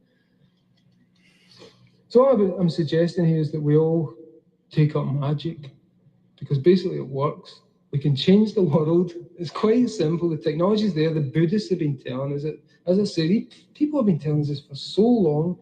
And in the last 200 years, it's been driven underground. We've forgotten. And people like us are here today to try and recover something of that. And the way to recover it is to do it. Do the techniques. Go and buy an Aleister Crowley book. Buy one with Phil Heiner, Peter Carroll that's more up to date, and you don't have to bother with that 18th century fucking language of that guy. So who he said there was Phil Heine, who is this gentleman right here, British occultist and writer, became known internationally through his written works on Prime Chaos, Condensed Chaos, and Pseudonomicon, as well as several essays on the topics of chaos magic. He has facilitated workshops and seminars on modern magical practice in America and Europe and contributed to a wide range of occult journals. This is the gentleman that he said, don't read Aleister Crowley, go read Phil Heine and Austin Osman Sprague, because this is, again, the basis of chaos magic, although they're adopting many elements of Thelema in regards to the understanding of the will and the manifestation through the embedding of things in your subconscious or unconscious mind. But do the shit and you will find it works. And we stand here now. This is the counterculture. We are the counterculture. This is like this shit. I went to something like this in 1987. Isn't it so ironic to hear somebody putting these ideas out? Again, this is the beginning. I think this is like 2001 or something. And the counterculture is totally something different now. The counterculture is being traditionally masculine. The counterculture is being Christian. The counterculture is being virtuous. It's everything that he's in opposition to is now actually the counterculture, because everything he's in favor for is literally being pushed by the same corporations in the mainstream that he's against. It was Robert Anton Wilson and the whole deal. And I remember sitting in the audience thinking, fuck, rave is dead. Because it was that kind of thing. So that version of it's dead. The hippie version of it is dead. We stand here and we're looking ahead. What we're going to do. Abandon the personality is what I suggest. Get rid of the sense of self, get rid of the sense of I, and make yourself something bigger. Imagine that every time you want to learn something new is a new computer program. You can buy the operating system, the update. You can learn to fly a plane in 7 days according to neuro-linguistic programming. So why not? Let's do it. Do we want to change things, or are we just sitting here talking? No answer. Are we talking at all? Do we want to change things? Yeah, right, that's why we're fucking here, man. That is why we're here. So what are we going to do? If you want to change things, the first thing you have to change is yourself. Because if you don't change yourself, take on the world as if it's yourself and fuck up. You'll really fuck up. Because if you don't understand your own dark side, if you don't understand your own weird, shitty side, if you don't understand the fact there's someone in there who will kill your mother if need be, if you can't take that on, if you can't take that on board. If you can't take on a personality where you would need to kill your mother, this is pure demonic filth. This man is demonically possessed. And that was, again, the point of presenting all this stuff, is certainly not promoting any of it. Don't do anything this guy says. You're going to sell your soul if you do. Unfortunately, he already has. And realize that Charles Manson and me and you are not much different. That John Wayne Gacy and me, you're not much different, except that he did it. There's those days where I'm going to kill that motherfucker, but we don't do it. But it's in us, and it's there. And so much of this is denial, that we have no dark side. The hippies and those lovely people in the rave era who were on ecstasy, they tried to pretend we have no dark side. And what happened was they get fucked up by their own dark side. That's what always happens. So let's kiss our dark side. Let's fuck our dark side. Let's get him down there where he belongs. And he can tell us stuff. That thing's useful. But above all, let us become plex creatures, complex, superplex, able to take on new personality traits, able to take on new ideas, able to adapt, able to extend our boundaries into what was previously the enemy territory, until the point where we become what we once called our enemy, and they are us, and there is no distinction. Mad cow disease, or BSE, or CJD, Creutzfeldt-Jakob disease. It's very interesting. It's because it's hitting the headlines. People are interested in these new 21st century fucked up diseases that are going to wipe us all out, apparently. This is a disease. I've been studying this because it seems like a really good metaphor to use. CJD is a disease that attacks the brain and central nervous system and utterly demolishes them completely. You're fucked. You will slide down a ramp like a stupid cow. And you'll fall on the concrete. You won't be able to walk. Your brain will turn to sponge. It will be eaten to bits. You know that CJD does that without the immune system noticing. The immune system can't detect CJD. By the time you're slipping down the ramp like the cow, it's all over. The immune system suddenly says, oh, fuck, we're in trouble. Too late. And how much do you want to bet this guy took the jibby jab when COVID came around? I guarantee you he did. The rest is just little prattle. We really don't need to check out the rest of it. But anyways, you guys get it. You guys get it. This was, again, debunking and criticizing something that a lot of young people listen to, guys. That lecture right here, it has been passed around the internet so many times. This one is just one copy, 146,000 6 years ago. But Grant Morrison's speech at the DisinfoCon, literally behind a little devil emblem, literally promoting schizophrenia, literally promoting the worship of oneself, literally promoting the use of ritualistic magic to attain one's desires, literally is gender fluid, identifies as they, them, probably participates in a lot of sexual degeneracy. This is something that young people are listening to. When we look at TikTok and the spread of magic, because what was going to be a partner stream to this was looking at magic on TikTok, this is what these people believe. And then he's telling you to adapt and adopt your dark side, and you need to have a personality that you can kill your mother if you need to. Like, he literally says this. This is disturbing stuff. And we don't realize how influential all this magic is, and the participation in magic, and how demonic entities come to possess people. But this is a perfect example. And when we go and I'm going to do a stream just going through TikTok one day, just looking at magic, looking at how they're advocating rituals, looking at what they believe in, like abortion, right? So if you go to the Lesser Key of Solomon, right? So list of demons from the Ars Goetia. This comes from the Lesser Key of Solomon. According to the Grand Grimoire, Baal is the head of the infernal powers. He is also the first demon listed. When we're thinking about mass abortion in the 21st century, like, this isn't a joke. We're living in, and if you don't think that the amount of abortion that is occurring in the modern world isn't detrimental to our societies and God doesn't take umbrage to it, you're delusional. We're living in a society that is participating mass sacrifice. Canada is now euthanizing citizens for any reason that they deem so, if they feel uncomfortable living right now. And so we're surrounded by this reality. And that's why I thought it was important to do a stream criticizing Grant Morrison and kind of presenting these nonsensical ideas and the evil of it to everybody. Obviously not to support it at all, but the fact that so many people are adopting this. The occult, I mean, when I was in the Bay Area, for example, Thelema, but occultism, generally speaking, was the fastest growing form of spirituality. So when we're thinking about tech executives and like, they're in the evenings going to Gnostic masses. They're participating in Thelemic temples. This is worrisome. And this is how the demons control us. They don't do it through, physical force from like an ethereal entity. They do it by inhabiting people and using people and becoming foot soldiers. And so you look at social media, you look at the lies, you look at the inversions, you look at the propaganda. This is a magic spell. And people don't realize that there is a magic spell, and one, that magic is even real. But this is coming from somebody who claims to be an atheist postmodernist, and they're telling you that magic is real, that you can perform these rituals and you can get things that you want, and you can manipulate people and you can manipulate reality. And people are participating in this. And we're surrounded by entities, and I guarantee you the globalists, but the actual elite, the elite that are behind the curtains that we don't even know, they are practicing magic in a ritualistic form. And this stuff is very, very real. So, yeah, exactly. Emily says they don't call it DisinfoCon for nothing. That's literally what the event that he's speaking at is called, DisinfoCon. And how many people have then practiced? I mean, that was the way that I got exposed to sigil magic.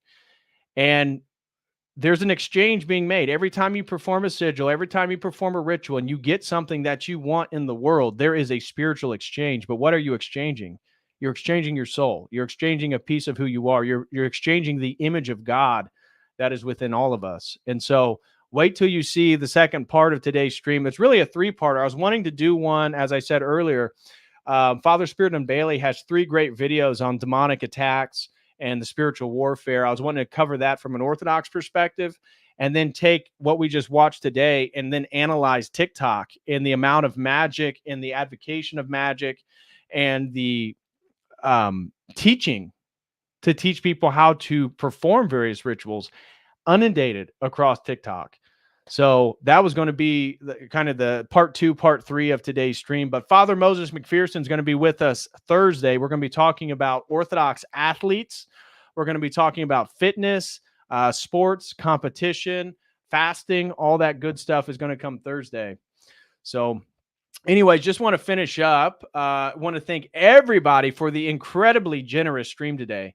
The Nub train, the Nub wave was absolutely incredible. Thank you all so very much. We had a few super chats come in over on Streamlabs, and BMX 1966 threw in $10, no comment. Thank you very much, BMX 1966.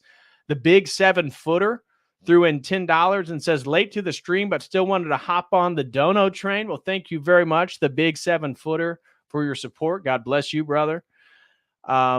And then on Streamlabs, there was another one. Bushido threw in $10 and said, oil him up. Well, thank you very much, Bushido. Really appreciate it.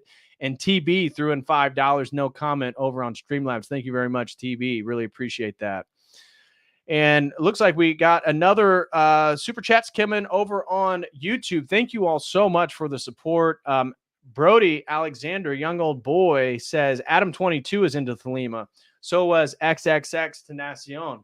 I'm not surprised. Adam 22 is also into cucking.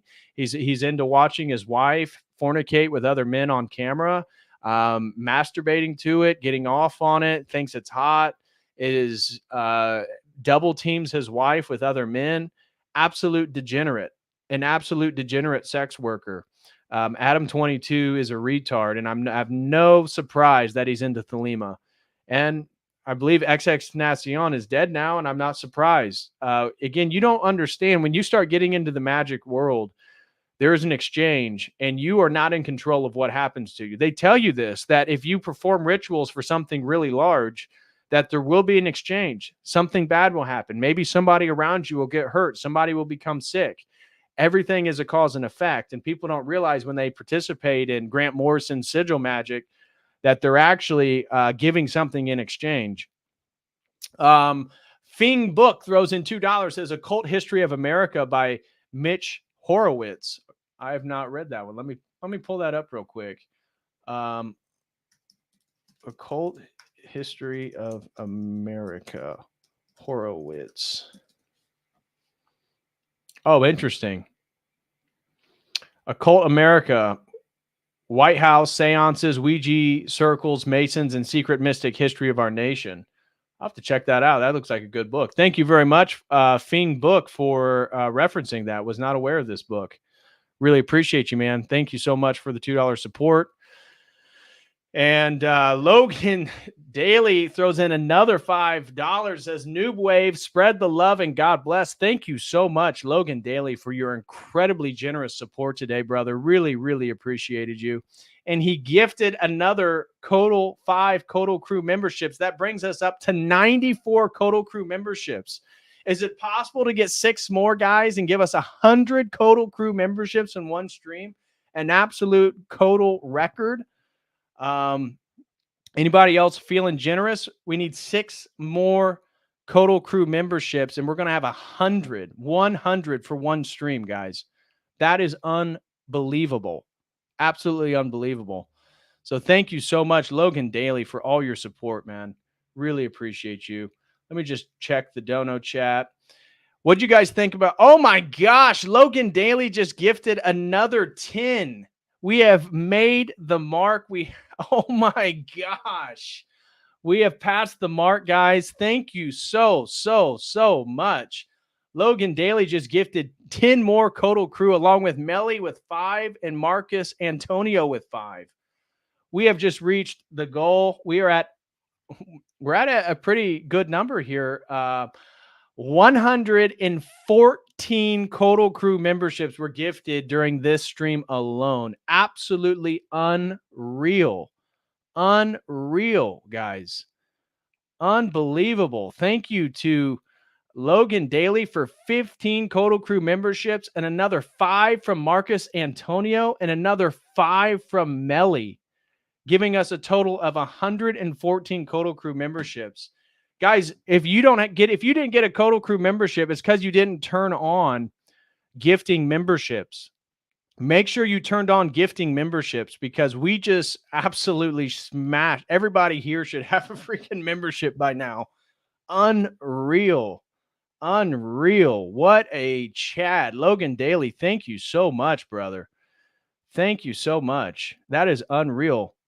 And oh my gosh, we just got another one. RMH223 just gifts another 5 COTEL Crew memberships. Welcome, Urshman, Brandon Not So Wise, Brickish, Brick Biscuit Head, and Blue Skittle just gifted another 5. Absolutely mind-blowing. Unreal, guys.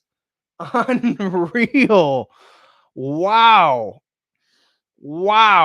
And then Fing Book just gifted another 5. And Logan Daly just gifted another single COTEL Crew membership. Holy crap, guys. We're up to 130 COTEL Crew memberships. 130 COTEL Crew memberships. You guys are unreal. Unreal. Thank you so much. Let's effing go. Wow, guys. Yes, amazing. This is unreal. Yeah, PKD's Go said you owe Jim Bob a beer or something, DPH. I absolutely owe Jim Bob a beer. The Jortlandia was feeling great today. Thank you guys so much. That is 130 COTEL Crew memberships. Fiend Book throws in another $3. Says Logan equals Wolverine. I need a lot of Logans out there, or I meet a lot of Logans out there. I can't tell if it was meet or need. But wow, thank you so much, Fing Book, for the book recommendation and the gifting of the memberships and the support today. Absolutely unreal, guys. Let me turn on the Streamlabs camera so you can see all the memberships coming in. Unreal. I want to just thank everybody so much, especially Logan Daly, and the very generous super chat we got earlier from Retroclips through an $100 super chat. Absolutely unreal, guys. You have been so generous today. I can't believe it. The most generous stream I have ever been a part of. So thank you guys very, very much. F's in the chat for Logan's bank account. Well, he said he's getting paid in a day or two. So exactly. Mad Social Scientist says, you get a membership. You get a membership. Everyone gets a membership today. Absolutely. Thank you guys so much for the support. This has just been unreal. Logan says, she deep time on my nub till I emerge. Well, thank you. Whatever she's doing on your nub, keep it coming. This has been incredible. Thank you guys very, very much for the gifts today. This is beyond expectations. And Blue Skittle throws in another 5 COTEL Crew memberships, taking it to 35 COTEL Crew memberships that have been gifted today. 35 COTEL Crew memberships. Unreal. Oh my gosh. Guns and Glory says, in DPH, you should send us all of us to raid to someone else. Share the love. Absolutely. Let's wait till the premiere. We got a few more minutes and I'll send you all over to Jamie Hanshaw and BLA are getting ready to premiere a stream. Let me get that setting set. I think their premiere starts at, yes, I'm going to send everybody to Jamie Hanshaw. Yeah. Baron says, DPH, you must have a good luck charm somewhere. I suppose so. Shout out to all Jortlandia for coming here and continuing the nub wave. This has been incredible. Yeah, Jamie Hanshaw should be starting here pretty soon. So I will, once the premiere starts, then I can send people over. Let me see.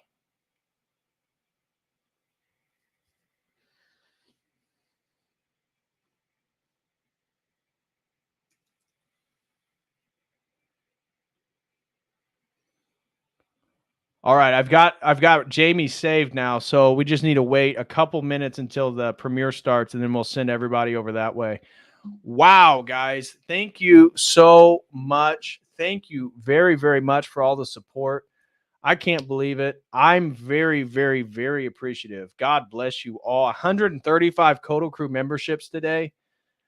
Unbelievable. Let me just make sure I didn't miss anybody on the Dono chat or Streamlabs before we send everybody over to Jamie Hanshaw. Wow, guys. Jortlandia forever. Seriously, you guys we're in a great mood today. An absolutely great mood. The Russian, welcome, brother, to the COTEL Crew. Really appreciate you guys.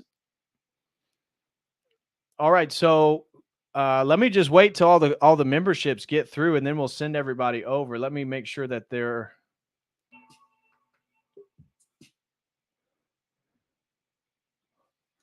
I'm going to tell them about to get a COTEL raid. All right, guys. So it looks like they're live over there. Should I wait till all the memberships are gone? I know that's what Jim Bob was doing, and I feel bad. I appreciate all you guys. Major shout out to Logan Daly today for all the generous gifting of memberships and everybody who gifted a membership. Thank you guys so much. Really appreciate it. All right, guys, that looks like that is the end of them. I am going to, oh, Mad Socialist just gifted 5 more. Ah, bro, shout out to you. Hey, Mad Socialist, we have a members meeting this Wednesday. Don't forget, brother. He just gifted another 5 COTEL Crew memberships. Thank you so much, Mad Social Scientist. Really appreciate you. Don't forget, again, you'll be getting a link. We got a premium members think tank meeting this Wednesday. If you guys want to join, make sure you go to the website and sign up. Get yourself a premium membership. You'll join me and Thomas Henderson, who's usually here. The Mad Social Scientist will be all together. Social Scientist, my bad. The Mad Social Scientist. I meant to say the Mad Sociologist. So I apologize for the socialist comment. I apologize. That is my fault. That was my fault. I got caught up in the storm of all the gifting of the memberships. He does go by the Mad Sociologist, but the Mad Social Scientist, I stand corrected. He said socialist was before I found Jesus again. Pretty true for all of us. Pretty true for all of us. Well, the Mad Social Scientist, thank you very much, brother. I really do appreciate the support. And we got a meeting this Wednesday. Thank you all so much for the memberships. This has been incredible. 140. I never thought I'd get 140 COTEL Crew memberships in one stream. This has been incredible. So, guys, I'm going to sign off. I'll be back potentially tomorrow, definitely Thursday. Father Moses McPherson will be with me Thursday. Potentially tomorrow or Wednesday, we're going to have another stream, kind of continuing on the theme of tonight. So I'm sending you all over to Jamie Hanshaw and BLA's video premiere of their conversation. So make sure you go check that out. Give them a like and continue the love. God bless you all. Really, thank you from the bottom of my heart. I love you guys, and I really, truly, truly, truly appreciate all the support. Thank you very, very much. Thank you. And I will see you guys in the next one. As always, until next time, God bless.